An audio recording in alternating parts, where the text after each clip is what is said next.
This video is to show you how to put the zipper on Lizzy's lace dress. So I have my bodice complete here. It's all fluffy with the flutters. This is the front, and then this is the back, which currently has been fully top stitched and it's just not closed up. So I have serged the back edges where the closure is going to be, and I have serged across the bottom. And I went ahead and like pinned everything because I have lace on both the top and bottom and the underlace. So you want everything to be nice and tight. So pin it and get everything lined up before you serge it, and then you can remove those pins. So I'm going to show you how to install a regular zipper. So upside down, regular zipper, as well as the exposed zipper, which will be on top. It's just a little bit prettier look. So they're both the same way though. So I have my zipper. It is longer than my bodice, and we want it to be like that.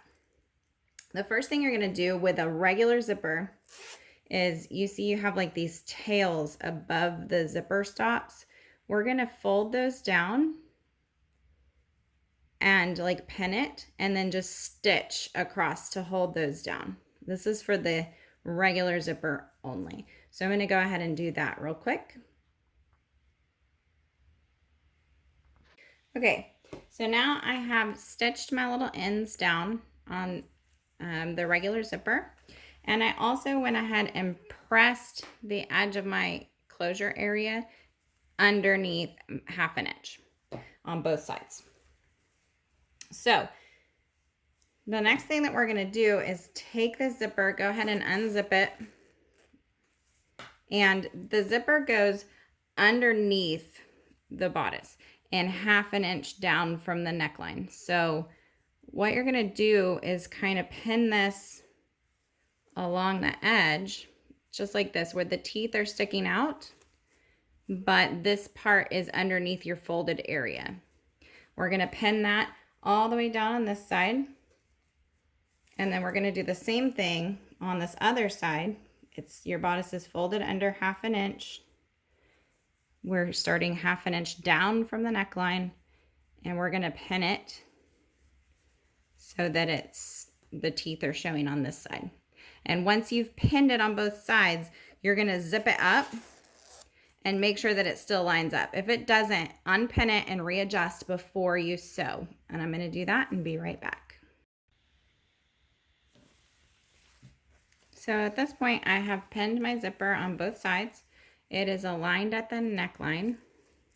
You can see here, it's 1/2 inch down from the top of the neck, and both sides line up.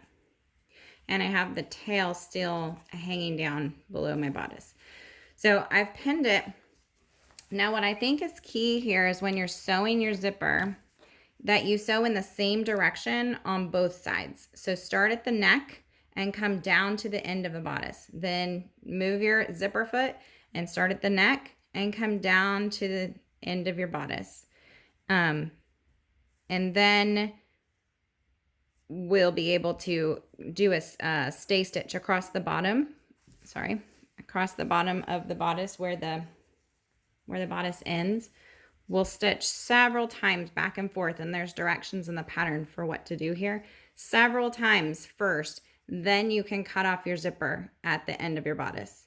Do not cut it until it's stitched, and make sure that your zipper is above the stitch before you cut it. Otherwise, it's going to come off, and then you've messed up your zipper. So this is for the regular zipper.